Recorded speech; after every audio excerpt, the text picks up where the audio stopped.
அபிராமி ஆன்மீக YouTube channel நேயர்களுக்கு அபிராமி சேகரின் அன்பான வணக்கங்கள். சனிப்பெயர்ச்சி பலன்கள் இப்போ பரபரப்பாக போயிட்டுருக்கு. இந்த சனி பகவானை நம்ம ஏன் பார்க்கணும், ஏன் சனி பயிற்சிக்கு இவ்வளோ முக்கியத்துவம் நம்ம கொடுக்கணும், இதை மட்டும்தான் இப்போ பார்க்குறோம். அப்படி பார்க்குற போது உங்களுக்கெல்லாம் தெரியும், நவகிரகங்களில் சனி பகவான் ரொம்ப ரொம்ப முக்கியமான ஒரு கிரகம். சனி அப்படின்னாலே நம்மளை அறியாத ஒரு பயம், ஒரு பீதி தன்னால் ஆட்டோமேட்டிக்காக வந்துடும். காரணம் என்ன அப்படின்னா, சனின்னா கெட்டவர், சனின்னா பிரச்சனைக்குரிய கிரகம். நம்ம திட்டுறதுமே அப்படி தான் சொல்லி மற்றவங்களை திட்டுறோம். ஆனால் உண்மையிலே சனி கெட்டவரா அப்படின்னா கண்டிப்பாக இல்லைங்கிறதா முக்கியமான விஷயம். நீங்கள் பார்த்தீங்கன்னா ஏன் அப்படிங்கிறதுக்கு காரணம் இருக்கு. நீங்கள் ஜோடியாக்கில், அதாவது 12 ராசிகளில் மகரம், கும்பம், இந்த 2 ராசியில் மட்டும்தான் சனி பகவானுக்கு முக்கியத்துவம் நம்ம முன்னோர்கள் கொடுத்துருக்காங்க. ஜோடியாக்கில் 10வது ராசி மகர ராசி, 11வது ராசி கும்பராசி. மகரம்னா என்ன அப்படின்னா, மகரம் அப்படின்னாலே 10 அப்படின்னாலே ப்ரொஃபஷன்னு அர்த்தம். ஒரு ஆணாக இருக்கட்டும் பெண்ணாக இருக்கட்டும், இந்த உலகத்தில் வாழக்கூடிய அத்தனை பேருக்கும் என்ன தேவைன்னா, நல்ல வேலை, நல்ல உடல் ஆரோக்கியம், நல்ல சம்பாத்தியங்கள். இது அத்தனையும் கொடுக்கக்கூடியவர் யார் அப்படின்னா சனி பகவான் மட்டும்தான். வாழ்க்கையில் அதனால தான் அவருக்கு 10ஆம் இடத்தை கொடுத்தாங்க. 10ஆம் இடம் அப்படின்னாலே ப்ரொஃபஷன் அர்த்தம், ஜாப்னு அர்த்தம், கரியர்னு அர்த்தம், உங்களுடைய ஃபியூச்சர்னு அர்த்தம். ஆக ஒரு மனிதன் தொழில், நீங்கள் கவர்மெண்ட் சர்வீஸில் இருக்கலாம், எந்த நாட்டு கவர்மெண்ட் சர்வீஸில் வேணாலும் இருக்கலாம், அல்லது ஏதாவது ஒரு ப்ரைவேட் கன்சர்னில் ஒர்க் பண்ணலாம், அல்லது ஒரு எம்என்சியில் நீங்கள் இருக்கலாம், அல்லது எனி ரெப்யூட்டட் கன்சர்னில் நீங்கள் வேலை செய்யலாம். எந்த ஒரு வேலை, உடல் சார்ந்த உங்களுடைய உழைப்பு அத்தனைக்குமே ஆதிக்கம் உள்ளவர் சனி பகவான் மட்டும்தான்.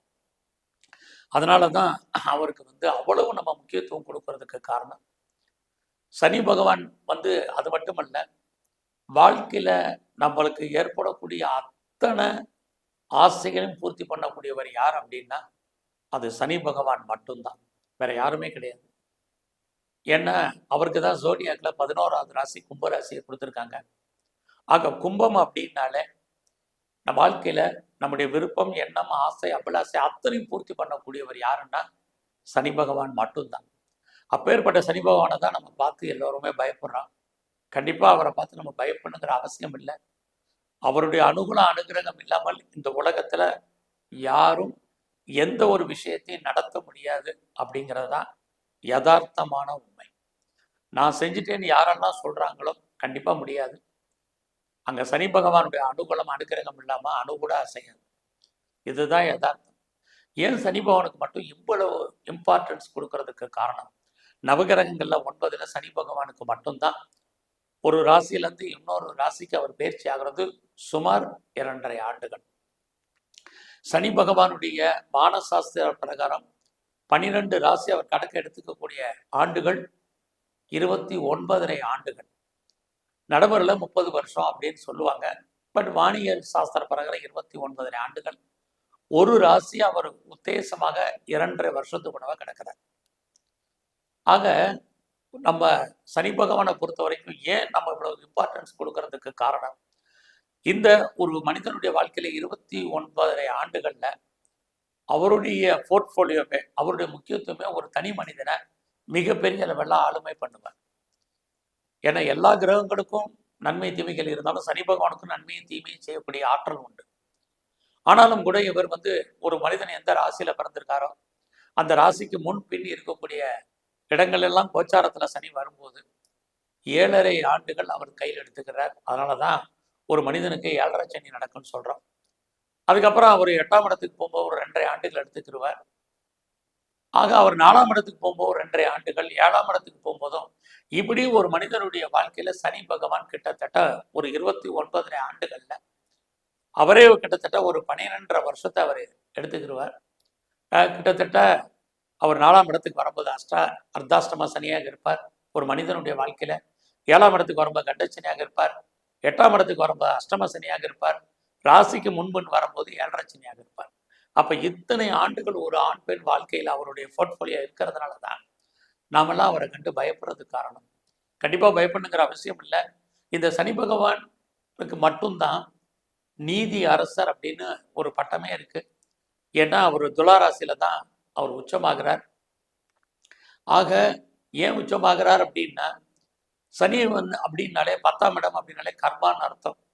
நம்முடைய இந்து சாஸ்திரம், குறிப்பாக ஜோதிட சாஸ்திரம் என்ன சொல்லுதுன்னா, நம்முடைய முன்ஜென்ம பாவ புண்ணியத்துக்கு தகுந்த மாதிரி தான் இந்த ஜென்மத்தில் நம்முடைய வாழ்க்கை அமையும். ஆணாக இருந்தாலும் சரி, பெண்ணாக இருந்தாலும் சரி. நாம் செய்த அந்த புண்ணிய பலன், பாவ பலனுக்கு தகுந்த மாதிரி இந்த ஜென்மத்தில் வாழ்க்கை எப்படி இருக்குன்னு சொல்லக்கூடிய ஒரு கிரகம் யாருன்னா அது சனி பகவான் மட்டும்தான். ஆக போன ஜென்மத்தில் நம்ம நல்ல புண்ணியம் பண்ணியிருந்தோம், இந்த ஜென்மத்தை நமக்கான அனுகூலம் அனுகிரகத்தை அவர் கொடுக்கவே தயங்க மாட்டார். இங்கே 7.5 சனியாக இருக்கட்டும், கண்டச்சனியாக இருக்கட்டும், அஷ்டம சனியாக இருக்கட்டும், விரையச்சனி, அர்த்தாஷ்டம சனியாக இருக்கட்டும், எந்த சனியாக இருந்தாலும் அவர் நம்மளை ஒன்றும் பண்ணுறதில்லை. நமக்கான நன்மைகளை அவர் கொடுக்க தயங்குவதில்லை. ஆனால் அதே சமயத்தில் போன ஜென்மத்தில் நாம் செய்யக்கூடிய பாவங்கள் அதிகமாக இருக்கும் பட்சத்தில் இந்த ஜென்மத்தில் அவரால் கொடுக்கக்கூடிய தீமைகளும் அதிகமாகத்தான் இருக்குமே ஒழிய குறைவதற்கான வாய்ப்புகள் இல்லை. ஆக இதை ரெண்டையுமே கொடுக்கக்கூடிய ஆற்றல் யாருக்கு இருக்குன்னா சனி பகவானுக்கு மட்டும்தான். ஆக ஒரு மனிதனுடைய வாழ்க்கையில சனி பகவான் மட்டும்தான் அவர் கொடுத்தார் அப்படின்றால் சுமார் 3 தலைமுறைகளுக்கு அந்த சொத்துக்கள் ஐஸ்வர்யங்கள் இருக்குங்கிறது சாஸ்திர உண்மை. அதனால தான் சனி கொடுத்தால் யார் தடுப்பார் அப்படின்னு கேட்குறாங்க. அவருடைய நன்மையும் சரி, அவருடைய தீமையும் சரி. அதனால தான் நாம் சனி பகவானுக்கு இவ்வளோ பெரிய முக்கியத்துவம் கொடுப்பதற்கு காரணம் அதான். இயற்கையிலேயே சனி அப்படின்னாலே டிலேன்னு அர்த்தம், காலதாமதம்னு அர்த்தம். ஆக சனி எந்த ஒரு விஷயத்திலையுமே அவர் காலதாமதப்படுத்துவார், டிலே பண்ணுவார். ஆனால் நமக்கு என்ன கிடைக்கணுமோ அதை மறுக்க மாட்டார். இதை எப்பயுமே மறந்துடாதீங்க. ஆக நம்முடைய பாவ புண்ணியத்துக்கு தகுந்த மாதிரி அவர் செய்யக்கூடிய, அவர் கொடுக்கக்கூடிய பலன்கள் கூடுதலாகவோ குறைவாகவோ இருக்கும். அதனால ஒவ்வொருத்தங்களும் நம்முடைய தனிப்பட்ட ஜாதகத்துல, உங்களுடைய ஜாதகத்துல சனி பகவான் எங்க இருக்காரு, அவரு பிறக்கும் போது எங்க இருக்காரு ஜாதகத்துல, இப்ப கோச்சாரத்துல அவர் எங்கெல்லாம் வர்றாரு, அதனால் உங்களுக்கு ஏற்படக்கூடிய நன்மைகள் என்ன, தீமைகள் என்ன, இதுக்காகத்தான் நாம் சனிப்பெயர்ச்சி பலனையே நம்ம பார்க்குறோம். இங்கே இந்த தடவை அவர் திருக்கணித பஞ்சாங்கப்படி இந்த 2025 மார்ச் மாதம் 29ஆம் தேதி இதே சனிக்கிழமை தான் அவர் கிட்டத்தட்ட சுமார் ஒரு 9:43 அவர் கும்பராசியிலிருந்து மீன ராசிக்கு சஞ்சாரம் பண்ணுறார். நான் முதலே சொன்னேன், சனி பகவான் ஒரு ராசியில் சுமார் 2.5 ஆண்டுகள் இருப்பார். இந்த தடவை அவர் மீன ராசியில் சுமார் 26 மாதங்கள் மட்டுமே அங்கே இருக்கார். 2 வருஷம் 2 மாதம் மட்டும்தான் அவர் சஞ்சாரம் பண்ணுறார். அங்கே பார்த்தீங்கன்னா மீன ராசியில் பூரட்டாதி, உத்திரட்டாதி, ரேவதி நட்சத்திரம் இருக்கு. இந்த நட்சத்திரத்தின் வழியாக தான் நம்ம எல்லோருக்குமே அவர் பலன் செய்ய காத்துட்டு இருக்கார். அவருக்குன்னு இருக்கக்கூடிய பார்வை, தான் இருக்கக்கூடிய இடத்துல இருந்து 3ஆம் இடத்தையும் 7ஆம் இடத்தையும் பார்வை எடுக்கிறார்.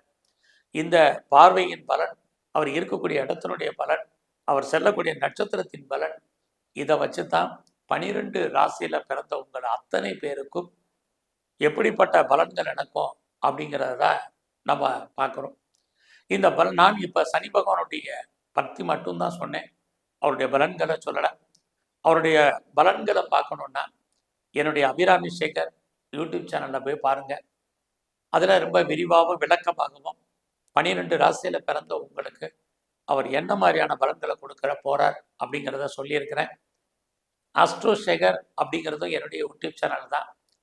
அதில் 27 நட்சத்திரத்தில் பிறந்த உங்களுக்கு இந்த சனி பகவானால் என்ன மாதிரியான பலன்கள் ஏற்படும், அது நன்மை என்ன தீமை என்னங்கிறத ரொம்ப விரிவாக நான் சொல்லியிருக்கிறேன்.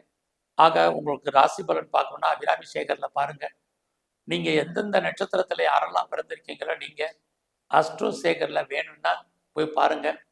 நான் இங்கே டிஸ்கிரிப்ஷன்லையும் உங்களுக்கு என்னுடைய சேனலுடைய லிங்கை கொடுக்குறேன். விருப்பம் உள்ளவங்க போய் பாருங்கள். எப்பயுமே சனி அப்படின்னாலே நீதிமான். நம்முடைய வாழ்க்கையில் நல்லா மறுபடியும் ஞாபகப்படுத்துகிறேன், நம்முடைய வாழ்க்கையில் சின்ன ஒரு விஷயத்துல இருந்து, ஆசையிலிருந்து எல்லோருக்குமே பெரிய பெரிய ஆசைகள் இருக்கும், சின்ன சின்ன ஆசைகள் இருக்கும். இந்த அத்தனை ஆசைகளையும் பூர்த்தி பண்ணக்கூடிய ஒரே கிரகம் நவகிரகத்தில் சனி பகவான் மட்டும்தான். அவருக்கு தான் கும்ப ராசியில் 11வது ராசியை கொடுத்தாங்க. வாழ்க்கையில் நம்ம எல்லோருக்கும் தேவை 11ஆம் இடம் தான். 11ஆம் இடம் தான் நம்முடைய விருப்பம், எண்ணம், ஆசை, அபிலாசை அத்தனையும் பூர்த்தி பண்ணக்கூடிய இடம். அந்த இடத்த சனி பகவான் கொடுத்துருக்காங்க நம்ம முன்னோர்கள். அவர் அதை கையில் வச்சிருக்கிறாரு. அப்படிப்பட்ட சனி பகவானை நாம் யாரும் சாதாரணமாக நினைச்சிட வேண்டாம். நம்ம வாழ்க்கையில் ஏற்படக்கூடிய அத்தனை நல்ல தீமைகளுக்கும் காரணம் சனி பகவான் மட்டும்தான். நம்ம என்னமாக இருக்கணும், எப்படி இருக்கணும் முடிவு பண்ணுறவர் அவர் தான். அப்படிப்பட்ட சனி பகவானை நம்ம வணங்குவோம், போற்றுவோம், அவருடைய அருட்கடாட்சத்தை பெறுவோம். இங்கே சனி பகவானுக்குன்னு நான் பரிகாரங்கள்லாம் அந்த இதில் யூடியூப்லேயே நான் சொல்லியிருக்கிறேன். ஒரே ஒரு விஷயம், நீங்கள் கோயிலுக்கு போங்க, போகாமல் இருங்க.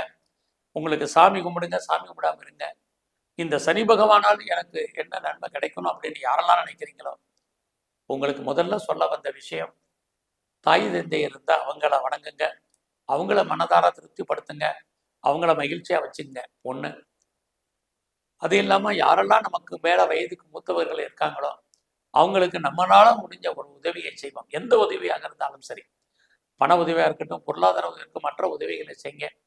சனி அப்படின்னாலே இளமை இல்லை, முதுமைன்னு அர்த்தம். ஸோ ஓல்டுன்னு அர்த்தம். ஆக யாரெல்லாம் பெரியவங்க, நம்மளை கண்ட வயசில் மூத்தவங்க இருக்காங்களோ நம்மளால் முடிஞ்ச அந்த உதவியை அவங்களுக்கு செஞ்சாலே போதும். இது எல்லாவற்றுக்கும் மேலாக யாருக்கெல்லாம் பொருளாதாரத்தில் இயலாமை இருக்கோ, இல்லாதவங்க இருக்காங்களோ அவங்களுக்கு நம்ம உதவி பண்ணாலே சனி பகவானுடைய அனுகூலம், அனுகிரகம் நமக்கு முழுமையாக கிடைக்கும். நன்றி, வணக்கம்.